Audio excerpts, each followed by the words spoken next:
سلطان پژو پارس بالاخره تولیدش متوقف شد. اینی که اینجا می‌بینیم سورن پلاس بهینه است، جانشین رسمی پژو پارس.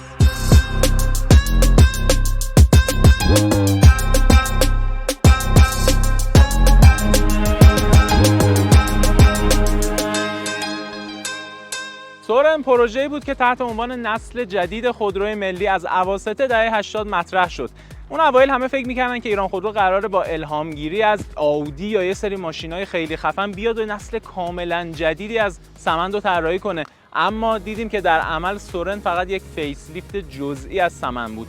اون اوایل حتی داشبوردش هم تغییر نداده بودن. بعدها سورن ELX با تریم داخلی جدید عرضه شد و توی سالهای اخیر هم با توجه به تغییر یک سری استانداردها سورن پلاس به عنوان فیس لیفتی که خودش از قبل فیس لیفت سمند بود عرضه شد. خود همین سورن پلاس رو خیلی وقت داریم توی خیابونا می‌بینیمش و خیلی ماشین جدیدی برای ما نیستش، اما ایران خودرو اومده در یک پروژه جدید برای تطابق این ماشین با استانداردهای 85 گانه سازمان ملی استاندارد این ماشین رو تحت عنوان سورن پلاس بهینه یه بار دیگه به بازار فرستاده. سورن پلاس بهینه تغییراتی کرده که در ادامه با هم می‌بینیم.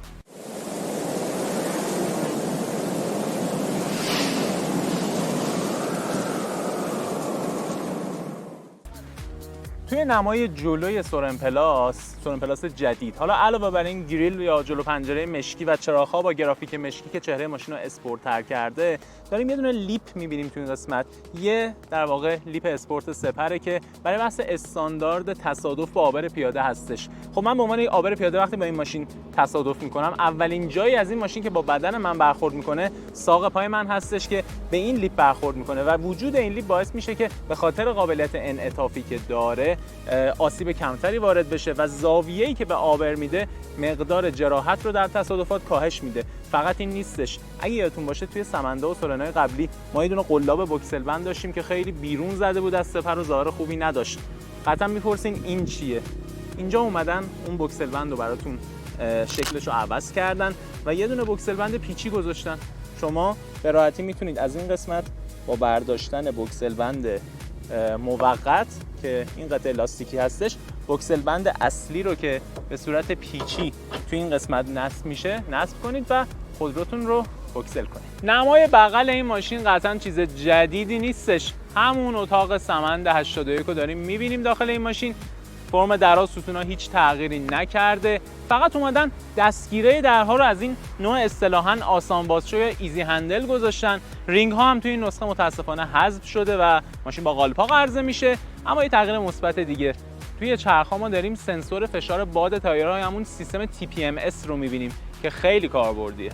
توی عقب سورن پلاس همون تغییراتی که توی فاز اول این ماشین داشتیم و اینجا هم داریم. چراغ‌ها یخی شدن با یه گرافیک تا حدودی جذاب‌تر. بالچه یا اسپویلر رو روی درب صندوق می‌بینیم که خیلی کوچولوئه، حالا انتظار نداشته باشین آیرودینامیک شما رو بخواد خیلی اتفاق عجیب و غریبی براش رخ بده. و سپر ماشین هم همون سپر سورن قبلیاست. تعداد سنسورهای دنده عقب 3 تا شده به جای 2 تا. و یه نکته خیلی مهم، توی نسخه استاندارد 85 گانه این ماشین، یعنی همون نسخه بهینه، چراغ‌های عقب در طول روز هم همونطوری که مشاهده می‌کنید همواره روشن هستن. به این میگن استاندارد پوزیشن لایت، یعنی علاوه بر دیلایت های جلو، چراغ‌های عقب هم همواره در طول روشن بودن خودرو روشن هستن. اینی که اینجا می‌بینین نزدیک 30 سال ما ایرانی‌ها باهاش آشناییم. همون موتور XU7 پژو 405 بالای 20 سالی موتور عمرشه، اومدن توی نسخه سورن پلاس بهینه این موتور رو بهینه کردن.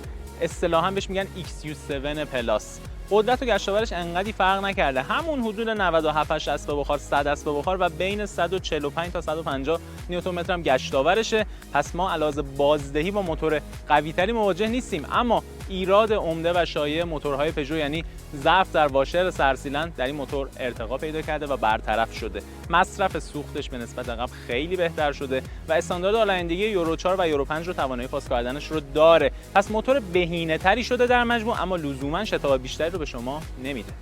خب داخل کابین سورن پلاس ما داریم همون داشبوردی رو می‌بینیم که توی فاز 2 سورن ها طراحی شد. داشبوردی که تا این چند سال پیش به اسم داشبورد سوناتایی هم معروف شده بود. اولین داشبورد مستقل ایران خودرو، یه جورایی بعد از اون داشبورد اولیه‌ای که برای سمن توی دهه 80 طراحی کرده بودن این داشبورد بود. یه جورایی با این داشبورد ایرانخودرو به دانش طراحی و ساخت متریال داخلی و در واقع اون تریم داشبورد اینا هم دست پیدا کردش. خب ما طراحی که برای این داشبورد می‌بینیم یه حالت خیلی باریک و ایستاده‌ای هست برای کنسول مرکزی که ما رو تا حدی یاد پژو 407 میندازه. پژو 407 چی بود؟ ماشینی بود که ایرانخودرو چند سال پیش وارد می‌کرد و قطعاً الگوی طراحی داخل سورن بوده.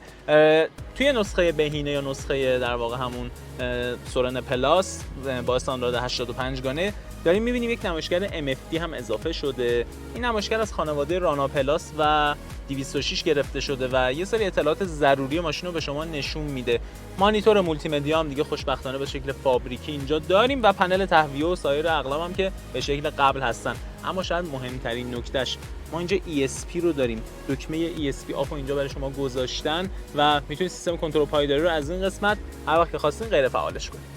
گفتیم این ماشین مولتی مدیا استاندارد رو داره، اما اگه یه روز هوس کردین تلفن همراهتون رو به مولتی مدیا متصل کنید چیکار باید بکنید؟ خب این خوشبختانه از اون مانیتوراییه که اپل کارپلی و اندروید اتو رو داره. با استفاده از یک کابل به این شکل شما میتونید به راحتی تلفنتون رو متصل کنید و با وصل کردن تلفن بعد یه تأخیر کوچولو شما میتونید منوی تلفن همراهتون رو به راحتی اینجا داشته باشین.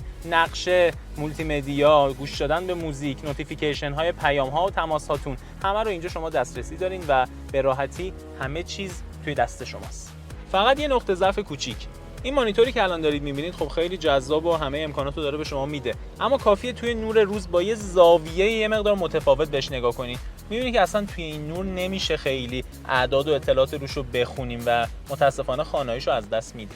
حسی که توی نشستن توی سورن پلاس تجربه می‌کنید خیلی شبیه به دنا و سمند و همون خانواده این ماشیناست، با این تفاوت که نسبت به دنا ما واقعا کابین جادارتری رو داریم می‌بینیم، یه مقدار بیشتر مناسب خانواده است. متریالی که استفاده کردن یه ذره عجیب غریبه.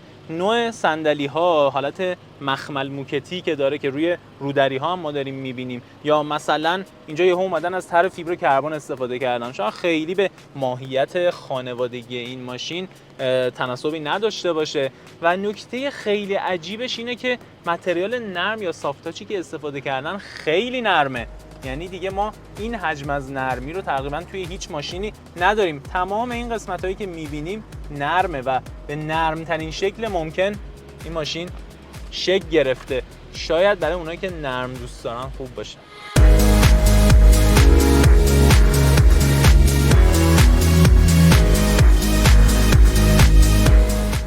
فرمونی که روی سورن پلاس داریم می‌بینیم، سورن پلاس بهینه، خیلی آشناه طرحش، همون فرمون دناه.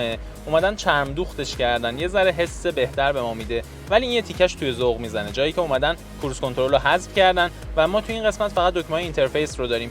کلاستر یا همون صفحه کیلومتر با سورنای قبلی مشترکه، فقط تو اون قسمتش اومدن تو اون قسمت مانیتور مرکزی یه نشانگر تعویض دنده یا همون اصطلاحاً GSI اضافه کردن که وقتی شما می‌خواید دنده عوض کنید بهتون هشدار میده که باید الان مثلا دنده رو شیفت کنید و به دنده سبکتر یا سنگین‌تر برید. حالا این جزئی از اون استانداردهای 85 گانه است که بعد به ماشین اضافه میشد. فقط حیف که برقی نیست، هیدرولیک گذاشتن. متاسفانه بد سلیقگی تو این ماشین کم نیست. اینجا داریم میبینیم اومدن کورکن قفل گذاشتن. ای کاش اگر میخواستن زبانه قفل رو حذف کنن به جای این حالت کور کردن میومدن کلا طراحی پنل در و رودری رو عوض میکردن تا یه ذره شکل بهتری هم پیدا کنه. توی این قسمت چیزایی که میبینیم اولیش این سردنده‌ایه که حالا خدا رو شکر اون سردنده مکعب مستطیلی قبلی رو کنار گذاشتن و یه دنده جدید گذاشتن که البته اینم خیلی جالب نیست و اینجوری شما بگیرین عوضش کنین. میشد واقعا اینو یه مقداری بزرگتر طراحی کرد. در عوض ترمز دستی رو خیلی بزرگ گذاشتن، خوراک دستی کشیدن و قشنگ قدر اینجا براتون هستش. کنسول زیرارنجیش خیلی کوچولوئه. واقعا چرا انقدر کوچیک طراحیش کردن؟ چی میشه این تو جا کرد؟ انگار که برای یه ماشین مثلا هاچبک شهری این طراحی شده. اگه طرفدار پژو پارس بودی ولی ایمنی و کیفیت اون ماشین نمیتونست توقعاتو برآورده کنه و یه سری آپشن‌های جدیدم دوست داشتی که ماشینت داشته باشه، حالا سورن پلاس اینجاست. سورن پلاس در نسخه استاندارد 85 گانه میتونی خریداریش کنی توی بازار یا از کارخونه ثبت نام کنی و این ماشین میتونه یه جانشین به حق برای پارس باشه.